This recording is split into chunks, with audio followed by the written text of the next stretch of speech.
Adamlar sesi keçanlı uyg'otar. Har bir urush yuragimni titratar.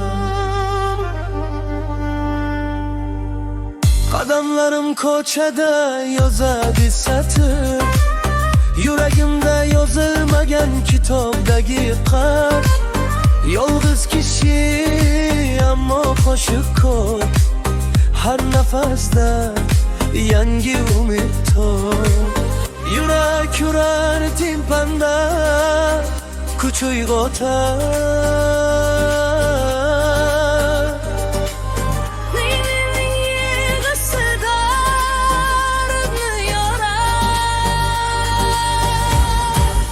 Qadamlar sesi hayotning ritmi, ko'zlarimda nur yengadi zulumni. Yolg'iz bo'lsam ham kuylayman baland, kuylarim ko'tarar dardlarni yondiradi dam.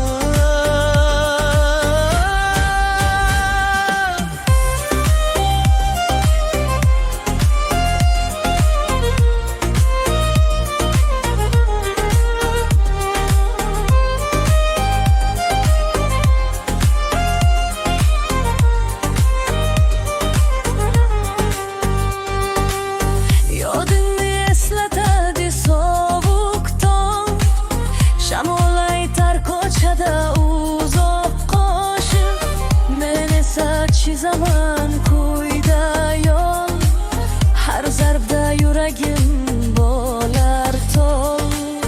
Bir zar tam osmon ochilar, violin dardi qalbni yuvar. Flut uchar yuksalib qo'rqma, bu qo'shiq qushdir, eshitma yoqar.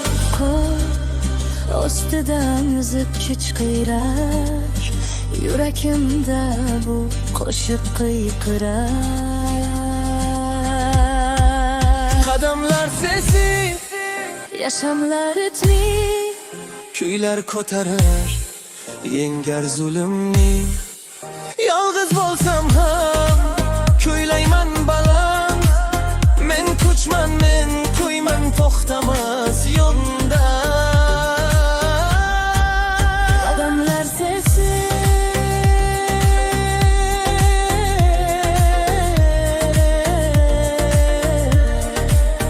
İçimde son